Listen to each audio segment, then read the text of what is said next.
రెండు పార్టీలే రాజకీయంగా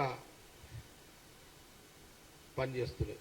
అందులో ప్రధానంగా రెండు పార్టీలు అంటే ఒకటి కాంగ్రెస్ పార్టీ, సోనియా గాంధీ రాహుల్ గాంధీ గారి యొక్క నాయకత్వంలో కాంగ్రెస్ పార్టీ జాతీయ స్థాయిలో పనిచేస్తున్నది.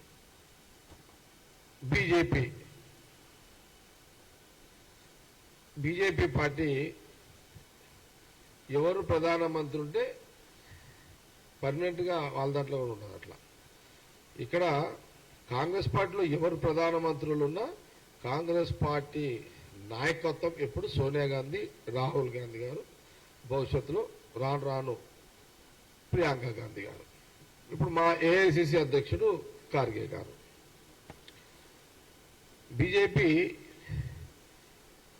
ప్రభుత్వం వస్తే ప్రధానమంత్రి ఇప్పుడు ప్రస్తుతానికైతే మోడీ గారు. ప్రధానమంత్రి మోడీ గారు ఉన్నంతసేపే బీజేపీ పార్టీ నాయకుడు. ఆయన పదవి దిగిపోతే బీజేపీ నాయకుడుగా ఆయనకు బాధ్యతలు కానీ లేకపోతే ఆయనకు పవర్ కానీ ఉండదు. బీజేపీ కేంద్రంలో అధికారం ఉన్నప్పుడే, బీజేపీ పార్టీ కేంద్రంలో అధికారం ఉన్నప్పుడే ఇప్పుడు ప్రధానిగా నరేంద్ర మోడీ గారు ఉన్నారు కాబట్టి వారికి ఇప్పుడు పవర్ ఉంటుంది. భవిష్యత్తులో వారు ప్రధానమంత్రిగా ఇక రారు, ఇది లాస్ట్. ఇక అప్పుడు మోడీ గారు ప్రధానమంత్రి ఉండరు కాబట్టి అప్పుడు ఆయనకు పవర్స్ ఉండేవి. కానీ కాంగ్రెస్ పార్టీలో ప్రభుత్వంలో ఉన్న అపోజిషన్లో ఉన్న కాంగ్రెస్ పార్టీ జాతీయ రాజకీయాల్లో సోనియా గాంధీ గారు, రాహుల్ గాంధీ గారు, భవిష్యత్తులో ప్రియాంక గాంధీ గారు, వీళ్ళ పవర్కి మోడీ పవర్కి చాలా వ్యత్యాసం ఉంటుంది. Permanent political power Sonia Gandhi, Rahul Gandhi గారే. టెంపరీ పవర్ పాలిటిక్స్ లో మోడీ గారే. ఇది బీజేపీ నాయకులు గమనించుకోండి. ఇదిగా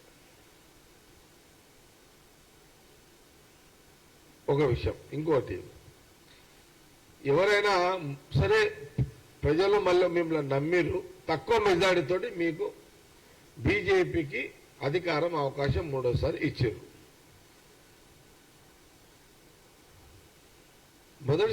మూడోసారి మన ప్రధానమంత్రిగా మోడీ గారు అయిన తర్వాత మీరు పార్లమెంట్ స్టార్టింగ్ లోనే మీరు ఏం మెసేజ్ ఇవ్వాలి?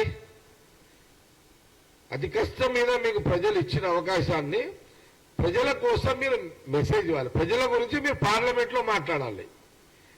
మూడోసారి నాకు అవకాశము ప్రజలు ఇచ్చిర్రు ప్రధానమంత్రిగా, కాబట్టి నేను మీకు కృతజ్ఞతగా ఉంటా. మీకు గతంలో నేను ఎన్నో చేయలేకపోయినా, ఇది 15 లక్షల రూపాయలు పేదవాడికి ఇస్తానన్నా చేయలేకపోయినా ఈసారి మాట నిలబెట్టుకుంటా. గతంలో డీజిలు, పెట్రోలు, గ్యాసు, బంగారము ధరలు పెంచినా తగ్గిస్తా, మళ్ళీ పెంచను. ఇంకోటి, సంవత్సరానికి 2 కోట్ల ఉద్యోగాలు ఇస్తాను అని చెప్పిన మాట నిలబెట్టుకోలేకపోయినప్పుడు ఇప్పుడు ఇవన్నీ చేస్తా. ఇది ఒక బాధ్యత గల ప్రధానమంత్రిగా మూడోసారి ప్రజలు ఇచ్చిన ఈ అవకాశాన్ని ప్రజల శ్రేయస్సు కోసము, ప్రజల కోసము ఇలాంటి మాటలు ప్రధానమంత్రి హోదాలో మాట్లాడాలి. ఈ యొక్క జ్ఞానాన్ని ఈ జ్ఞానము ఎందుకు లేకపోయింది కాంగ్రెస్ పార్టీ ప్రశ్నిస్తున్నది ప్రధానమంత్రి మోడీ గారిని. ప్రజలు కూడా ఆలోచన చేయాలి. ఏమని మూడోసారి అవకాశం ఇచ్చినాము, మా ధరలను తగ్గిస్తాడు, మా పిల్లలకు ఉద్యోగాలు ఇస్తాడు, ఇదేమన్నా మాట్లాడతాడేమో అని ప్రజలు ఎదురు చూస్తున్న సందర్భంలో ప్రధానమంత్రి గారు మాట్లాడకపోవడము బాధాకరము. ఇవన్నీ మాట్లాడకుండా 50 ఏళ్ల కిందట ప్రధానమంత్రిగా ఉన్న ఆనాటి ఇందిరాగాంధీ గారు ఎమర్జెన్సీ ప్రకటించడం వల్ల దాని మీద మాట్లాడిండు ప్రధానమంత్రి మోడీ గారు. 50 సంవత్సరాల క్రితము ఎమర్జెన్సీ 21 నెలల చరిత్ర గురించి పార్లమెంట్ లో స్పీకర్ ప్రధానమంత్రి మోడీ గారు, లోక్సభ బీజేపీ స్పీకర్ వీళ్ళిద్దరు మొదటి రోజే 50 ఏళ్ల కిందట ఆ 21 నెలల చీకటి జీవితాల గురించి అని ప్రస్తావన ఎందుకు తీసుకురావాల్సిన అవసరం ఉండే అది అవసరమా? 50 ఏళ్ల కిందట ఒక సంఘటనని ఈ రోజు పార్లమెంట్ మొదటి రోజు పార్లమెంట్ లో మాట్లాడాల్సినంత అవసరమా? ఆ ఎమర్జెన్సీకి ఇప్పుడున్న ప్రజలకు ఏమైనా సంబంధం ఉందా?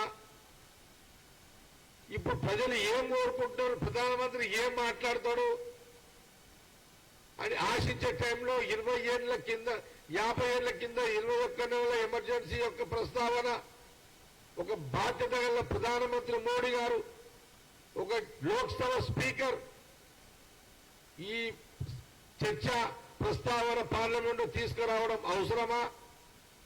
దీనివల్ల ప్రజలకు ఏమి లాభము? ఇది ప్రజలు కోరుకున్న మెసేజ్ కాదు.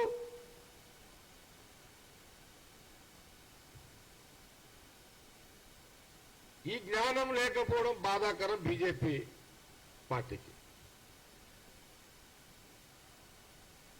అందుకే ఈ బీజేపీ ప్రధానమంత్రి మోడీ గారి యొక్క తప్పుడు పరిపాలనలో, ఆలోచనలో ఆర్ఎస్ఎస్ భాగవత్ గారు కూడా తప్పు పట్టారు, ఆర్ఎస్ఎస్ ప్రముఖులు కూడా తప్పు పట్టారు.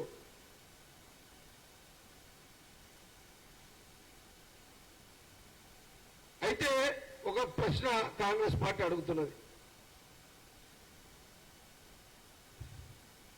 21 నెలల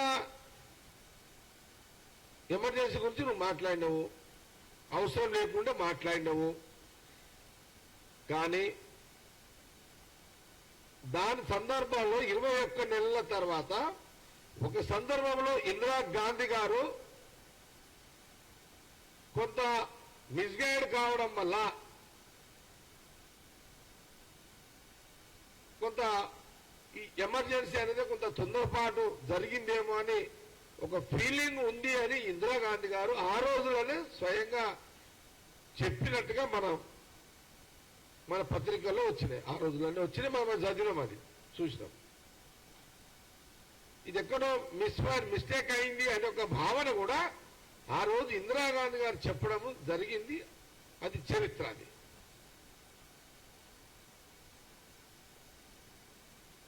దాని తర్వాత ఇందిరాగాంధీ గారు దిగిపోవడం జరిగింది. తర్వాత అన్ని రాజకీయ ఏది జనసంఘ్, జనతా పార్టీ జనసంఘ్ పరిపాలన గవర్నమెంట్ వచ్చింది. మళ్ళీ ఎన్నికలు వచ్చినాయి. 1980లో ఎన్నికలు వచ్చినాయి. అప్పుడు వచ్చినప్పుడు మన మొత్తము పార్లమెంటు సీట్లు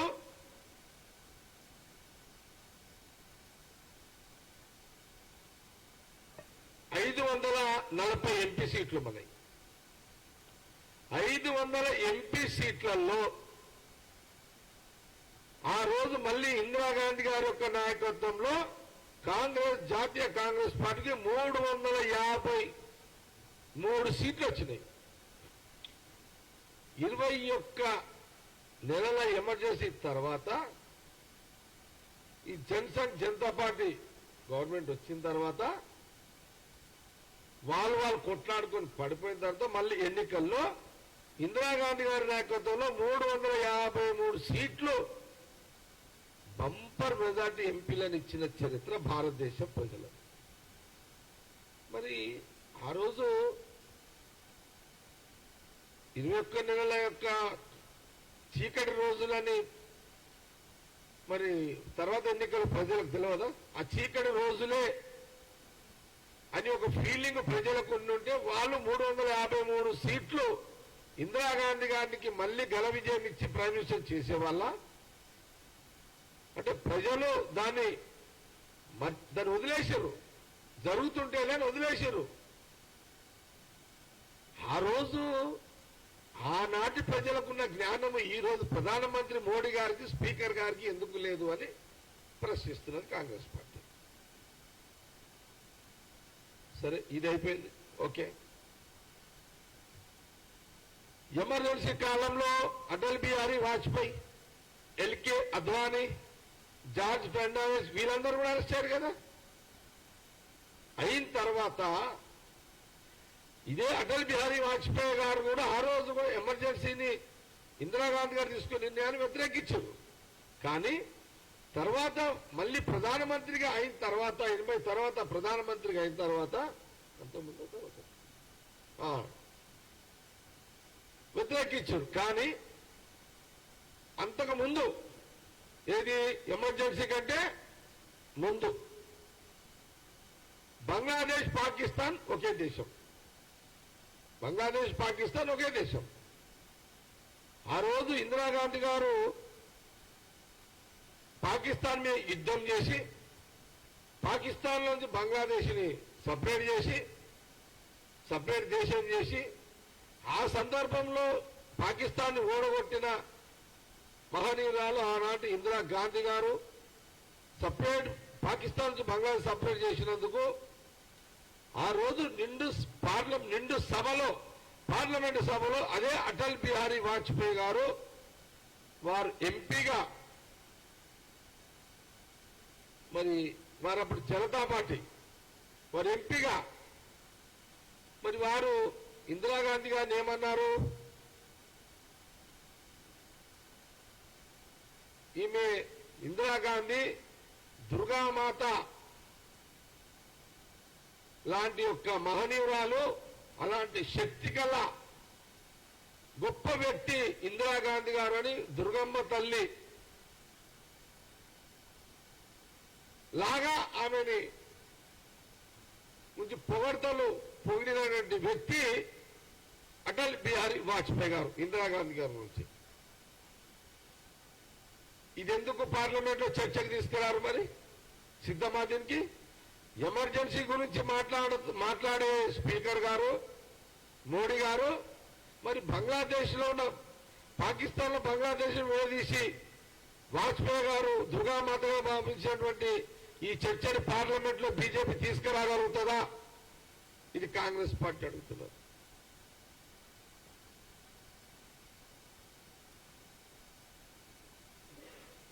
అయితే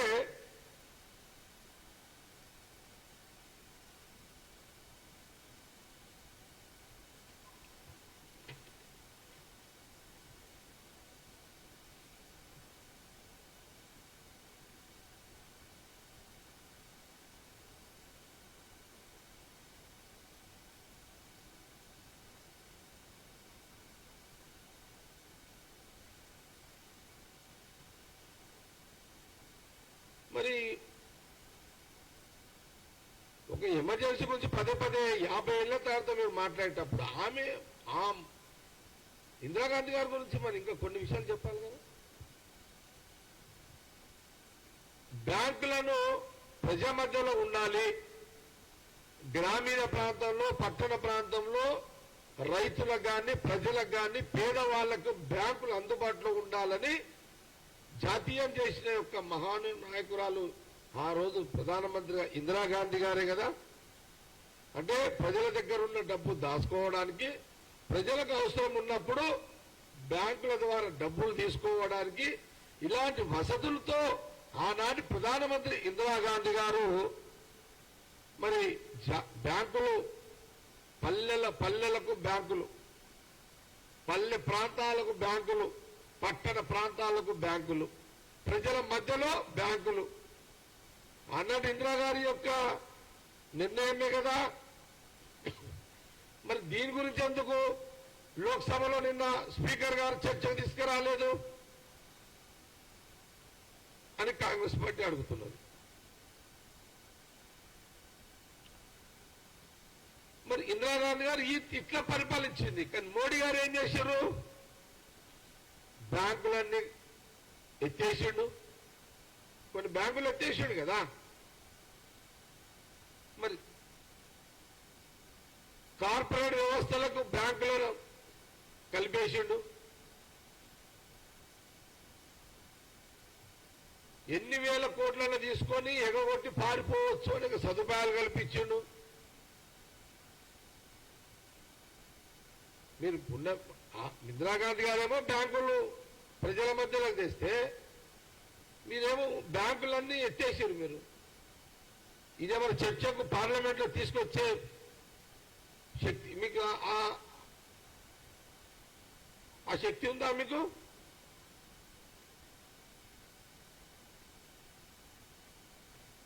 ఇప్పుడు ఆనాడు ఇందిరాగాంధీ గారు చైనా మన భారతదేశం యొక్క భూమిని చైనా ప్రభుత్వము ఆక్రమించింది. అప్పుడు చైనా మీద యుద్ధం చేసిన ఇందిరాగాంధీ గారు చైనా మీద యుద్ధం చేసి భారతదేశం యొక్క భూమిని ఆక్రమితం చేసిన చైనా నుంచి విడిపించింది. ఇది వాస్తవం. దీని మీద బీజేపీ మోడీ గారు స్పీకర్ గారు పార్లమెంట్ లో చర్చకు సిద్ధమా?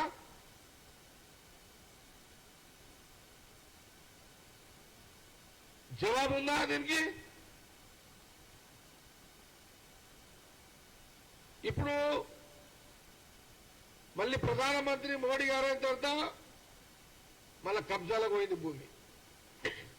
మరి చైనా మీద నువ్వు ఎందుకు ఆ భూమిని అనాదేమో చైనా భారతదేశం యొక్క భూమి చైనా ఆక్రమిస్తే ఇందిరాగాంధీ గారు యుద్ధం చేసి భూమిని వాపసు వచ్చింది.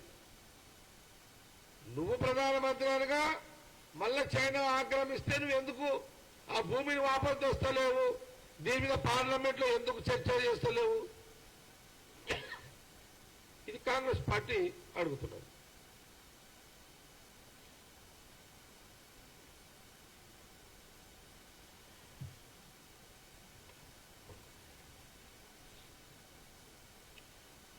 ఇంకొక మాట కాంగ్రెస్ పార్టీ సూటిగా ప్రశ్నిస్తున్నది ఏంటంటే, నరేంద్ర మోడీ గారు బీజేపీ నాయకత్వానికి మీరు ఒక ఎమర్జెన్సీ మీదనే రానాంతం చేసారు. మీ అయితే వందల కొద్ది ఎమర్జెన్సీలు ఉన్నాయి. మీ అయితే అసలు మీరు చెప్తుంటే ఒకటి కాదు ఎమర్జెన్సీ మీది.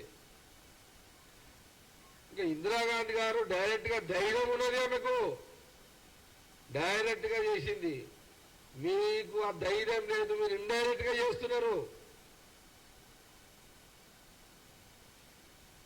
ఎట్లా చేస్తున్నారు? దేశంలో అందరినీ బ్లాక్మెయిల్ చేస్తున్నారు. అన్ని రాజకీయ పార్టీలు 10 ఏళ్ళు మీరు అదే పని చేశారు కదా. కాంగ్రెస్ ముఖ్యమంత్రి ఆయన ఏం చేసిండు, ఈయన ఏం చేసిండు, ఆయన వీళ్ళ మీద ఎక్కడో తెలుసో తెలియకనో కొంత పేపర్లలో ఎక్కడో దగ్గర పొరపాట్లు మనుషులము జరుగుతుంటాయి. ప్రతి చిన్న తప్పుని ప్రతి తప్పుని నువ్వు ఐడెంటిఫై చేసి రాజకీయ పక్షాలన్నీ రాజకీయ పార్టీలందరూ బ్లాక్మెయిల్ చేస్తున్నవే. అది 21 నెల మీద 10 ఏళ్ళు అదే పని కదా.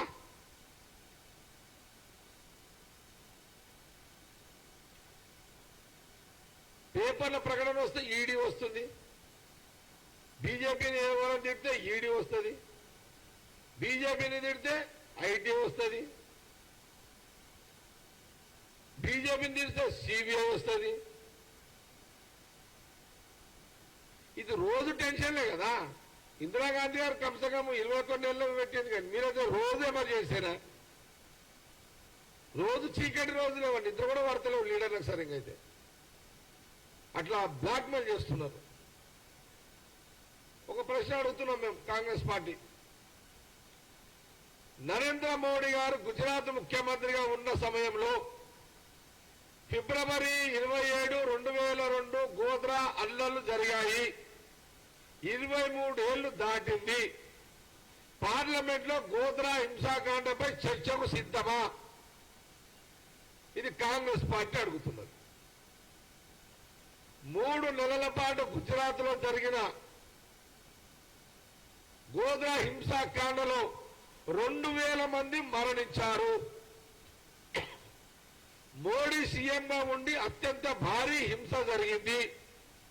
దీనికి మోడీ బాధ్యత వహించి పార్లమెంట్ లో స్పీకరు ఇందిరాగాంధీ గారు ఎమర్జెన్సీ గురించి మాట్లాడారు కదా, మరి దీని గురించి మాట్లాడడానికి మీరు సిద్ధమా? ఆ దమ్ము మీకు ఉన్నదా? గోద్రా అల్లర్లో 2000 మంది చనిపోయిన సంఘటన మీద పార్లమెంట్ లో మాట్లాడే ఒక ఆ ధైర్యము స్పీకర్ కి, లోక్సభ స్పీకర్ కి నరేంద్ర మోడీ గారికి ఉందా? ఇది కాంగ్రెస్ పార్టీ అడుగుతుంది.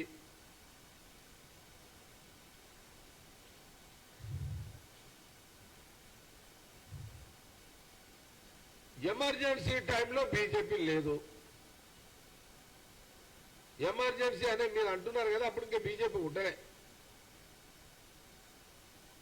బీజేపీ పుట్టింది ఎప్పుడు రాజకీయంగా 1980వ సంవత్సరంలో.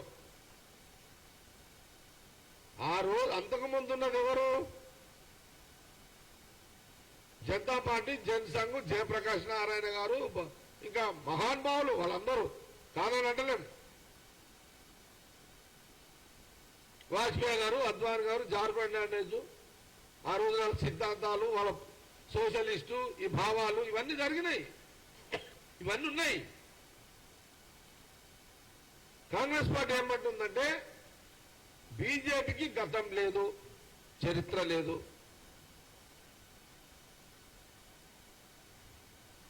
ఎమర్జెన్సీ పెట్టిన తర్వాత జరిగిన ఎన్నికల్లో ఇందిరాగాంధీ గారిని ప్రజలే గెలిపించారు.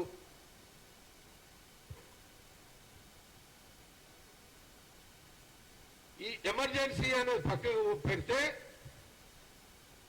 10 ఏళ్లుగా దేశంలో మోడీ పాలన అంతా అప్రకటిత ఎమర్జెన్సీ. ఇది నిజమే కదా?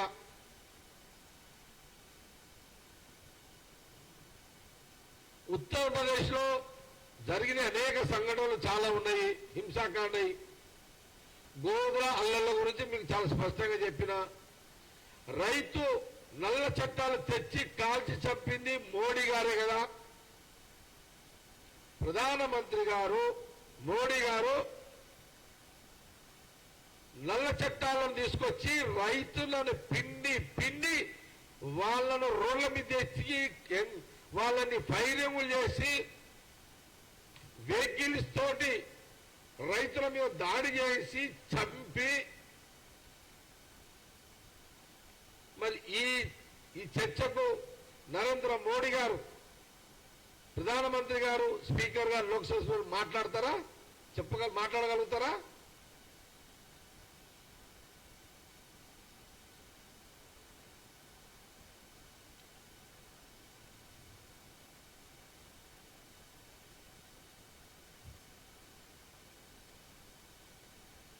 దేశభక్తులని మేమే అంటే బీజేపీ వాళ్ళే దేశభక్తులని, మా అంత దేశభక్తులు ఉండరని అని చెప్పే మోడీ గారు, బీజేపీ నాయకత్వం పుల్వామా ఘటన జరిగితే సభలో చర్చ పెట్టలేదు. ఎందుకు? పుల్వామా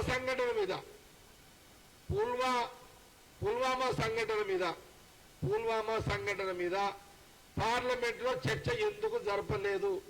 దీని మీద స్పీకర్ గారు మాట్లాడతారా? మీరు ఎమర్జెన్సీ గురించి మాట్లాడినవే.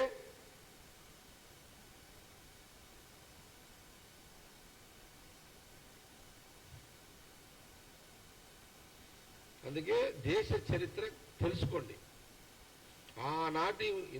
ఆనాటి మహాత్మా గాంధీ, నెహ్రూ గారు, ఆ కుటుంబము, పరిపాలన, ఎప్పుడైనా చిన్న చిన్న లోటుపాట్లు జరిగితే దాని సవరణలు అప్పుడే మళ్ళీ సవరించుకొని ఇలాంటి పరిపాలన అందించిన కుటుంబము రాహుల్ గాంధీ గారి యొక్క తాతలు ముత్తాతల కుటుంబం.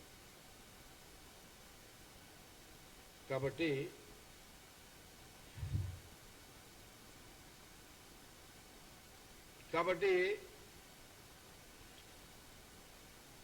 ఒక శక్తివంతురాలైన పరిపాలన ఆనాటి ఇందిరాగాంధీ గారిది, మరో శక్తివంతురాలైన ఈ యొక్క దేశంలో నాయకురాలు సోనియా గాంధీ గారు. ఇది కాంగ్రెస్ పార్టీ చరిత్ర. ఆ కుటుంబంలో పుట్టిన ఆదర్శాలతో పుట్టిన మహానాయకుడే రాహుల్ గాంధీ గారు. ఇది ఎవరికి ఇష్టమున్నా అందరికీ ఉంటుంది. ఇష్టం లేని కూడా ఒప్పుకోవాల్సిందే. ఇది మీడియాలో ఒప్పుకోకపోయినా సాటుగానే చెప్పుకోవాల్సిందే. కాబట్టి ఈ ప్రెస్ మీట్లో మా ఉద్దేశం ఏంటంటే, మీరు ఒక్క ఎమర్జెన్సీ గురించి మాట్లాడితే మీరు 100 ఎమర్జెన్సీల పరిపాలన అందిస్తున్నారు అని మేము కాంగ్రెస్ పార్టీ మాట్లాడాల్సి వస్తుంది. ఇది కొట్టు ఇప్పుడు అన్నది కొట్టు. మీరు ఒక్క ఎమర్జెన్సీ గురించి మాట్లాడితే, కాంగ్రెస్ పార్టీ ఇందిరాగాంధీ గురించి మాట్లాడితే, కాంగ్రెస్ పార్టీ మోడీ ప్రధానమంత్రి పరిపాలన 10 ఏళ్లలో 100 ఎమర్జెన్సీల పరిపాలన జరిగిందని మా యొక్క భారత్ ప్రజలకి అభిప్రాయం. కాంగ్రెస్ పార్టీ అభిప్రాయమే కాదు. కాంగ్రెస్ పార్టీ అంటే ప్రజలంటే Congress party. Okay, thank you.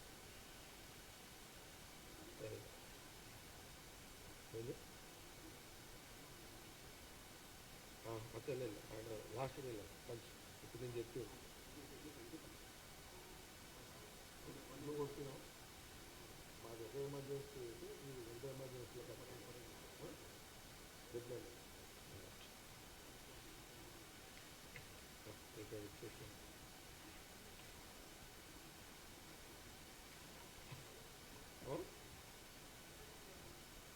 ఎంత 35 మినిట్స్.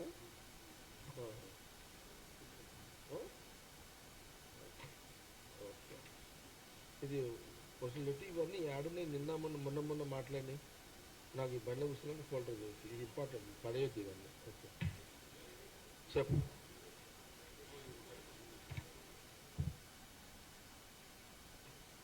ఏంది ఏం కావాలి ఇప్పుడు మీకు రాజకీయం చెప్పండి.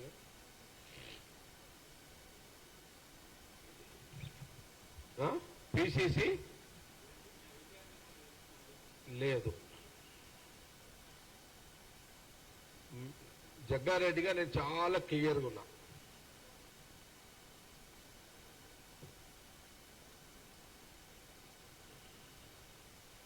సోనియా గాంధీ రాహుల్ గాంధీ గారు ఏది చెప్తే దాన్ని నేను ఫాలో అవుతా. నేను హైదరాబాద్లోనే ఉన్నా కదా, ఢిల్లీ పోలే కదా.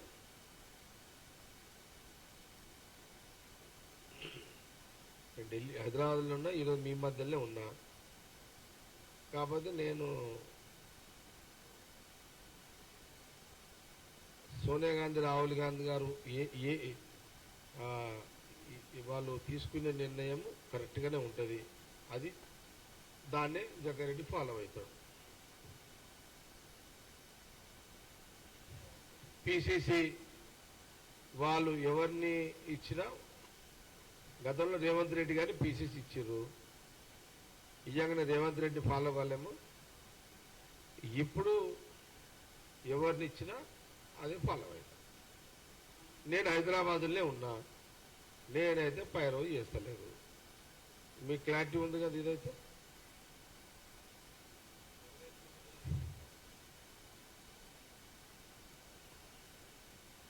నేను అభిప్రాయాలు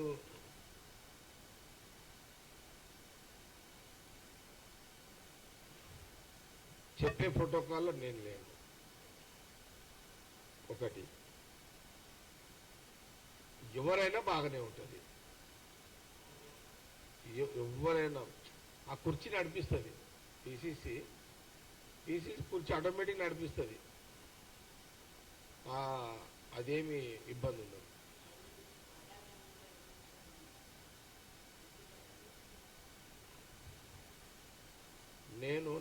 నేనేం చెప్తుంది తెలుసా, గాంధీ భవన్లో అటెండర్ పోస్ట్ ఇచ్చినా చేస్తాను, అది పెట్టుకోండి. అర్థమైందా? ఇది సీరియస్, నేనేమి మీకు జోక్ చేస్తున్నాను. సోనియా గాంధీ, రాహుల్ గాంధీ గారు, జగ్గారెడ్డి ఒక 2 ఏళ్ళు గాంధీ భవన్ అటెండర్గా డ్యూటీ చేయాలంటే కూడా చేస్తారు.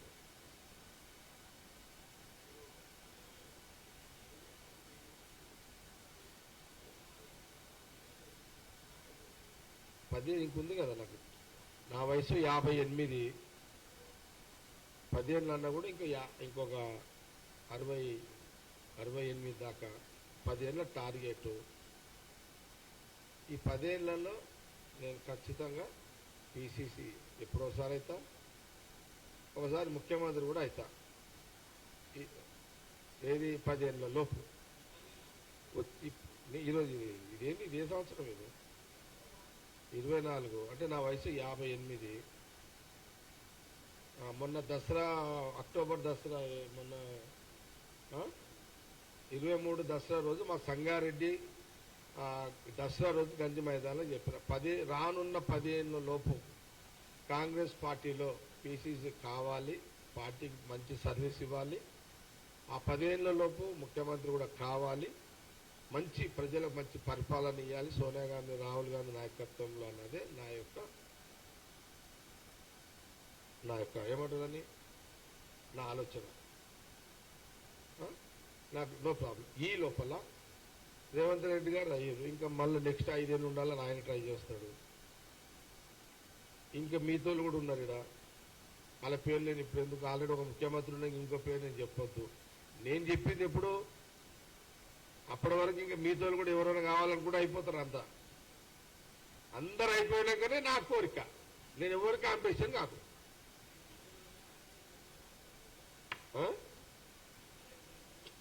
ఇక మరీ డీటెయిల్ వద్దు, చెప్తున్నా కొత్తగా, ఎందుకంటే ఎవరికి ఇబ్బంది ఉంటుంది.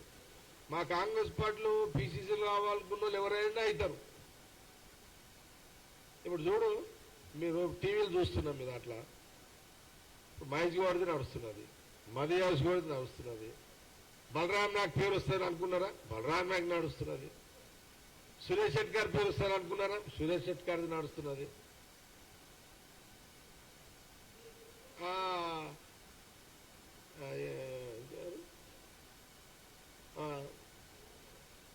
సంపత్ మాదిగా జాతి సంపత్ పేరు నడుస్తున్నది. ఇప్పుడు అది ఉన్నది, చర్చల్లో ఉంది. చూడు, కాంగ్రెస్ పార్టీలో ఎంత గొప్ప పార్టీ కాంగ్రెస్ పార్టీ, చూడండి ఎంత గొప్ప పార్టీ కాంగ్రెస్ పార్టీ. ఒక ఎన్ఐసీ యూత్ కాంగ్రెస్ వచ్చిన మహేష్ గౌడ్ జాతీయ పార్టీలో పిసిసి రేసులో ఆల్రెడీ ఇప్పుడు ఆ మీటింగ్లో ఉన్నాడు. కేసీ వేణుగోపాల్ గారి మీటింగ్లో చర్చలు ఉన్నారు. వీళ్ళంతా సామాన్య కార్యకర్త దిగిన సంపత్ వచ్చేసిండు, సామాన్య కార్యకర్త వచ్చిన షెట్కార్ వచ్చిండు, సామాన్య కార్యకర్త బట్టి విక్రమార్క ఉన్నాడు, ఇప్పుడు డిప్యూటీ సీఎం ఉన్నాడు, ఆల్రెడీ అవన్నీ ఉన్నాయి. ఆయన కూడా చర్చలు ఉన్నాడు.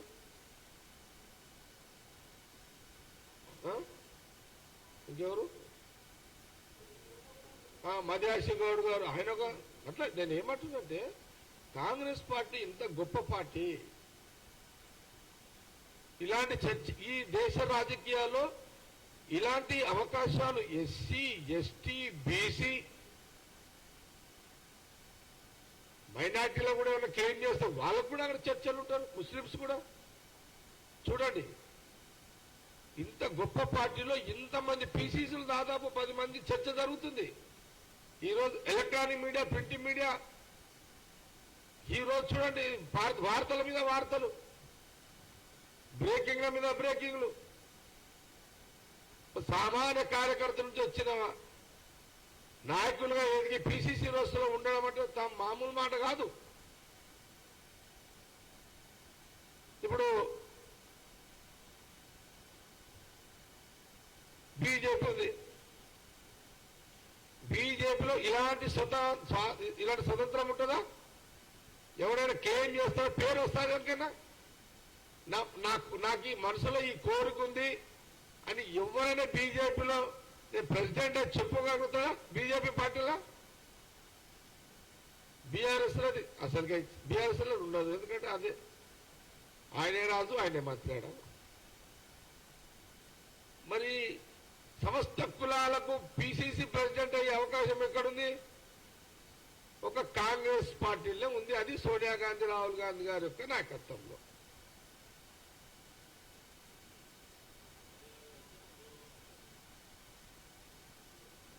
ఈ 10 ఏళ్లలో అంటే నేనేమంటున్నాను, కాంగ్రెస్ పార్టీ కాబట్టి కోరిక ఉండడం తప్పు కాదు, చెప్పడము తప్పు కాదు, ఆశించడము తప్పు కాదు. నాకు కొంత నేను ఒక విజన్ మీద ఉన్నా. చాలా చాలా నా పుట్టుక కాడి నుంచి ఇప్పటి వరకు నేను పుట్టిన కుటుంబము, నేను పెరిగిన వాతావరణము, నాకు అన్నిటి మీద ఒక ఆలోచన ఉంది. అది ఎప్పుడు నేను చేయగలుగుతా. అందుకే నేను కాంట్రవర్సీలో లేను. ముఖ్యమంత్రిగా రేవంత్ రెడ్డి గారు ఈ 5 ఏళ్ళు మళ్ళా ఆయన 5 ఏళ్ళు ఉండని ట్రై చేస్తాడు, తప్పు కాదు. మిగతా కూడా ట్రై చేస్తారు కదా. మళ్ళీ బీసీలు, ఎస్సీలు, ఎస్టీలు వాళ్ళు కూడా ట్రై చేస్తారు. వాళ్ళందరూ అయినాకనే లాస్ట్కి నేను ఎక్కడ కూడా నో కాంట్రవర్సీ, ఎవరితో ఏం లేదు. నా పాలసీ ఒకటే, నా జోలికి ఎవరు రావద్దు, నేను జోలికి పోను. ఎవడన్నా నా జోలికి వస్తే ఎవరిని ఇడవ.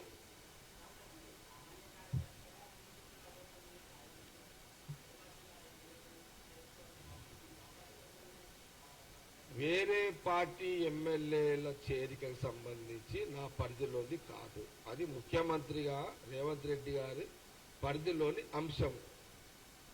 రాజకీయంగా వారి ఆలోచనలు ఏముంటాయో దాన్ని బట్టే, వారి యొక్క వ్యూహాలను బట్టే అది నడుస్తుంటుంది. కాబట్టి ఈ ఎమ్మెల్యేల జాయినింగ్ అనే దాని మీద అది ముఖ్యమంత్రి రేవంత్ రెడ్డి గారికి ఏం వ్యూహంతో, ఒక ఆలోచనతో వారు ముందుకెళ్తున్నారు. దాంట్లో నేను ఇన్వాల్వ్మెంట్ కాకుండా మాట్లాడకపోవడం బాగుంటుంది. Okay, right.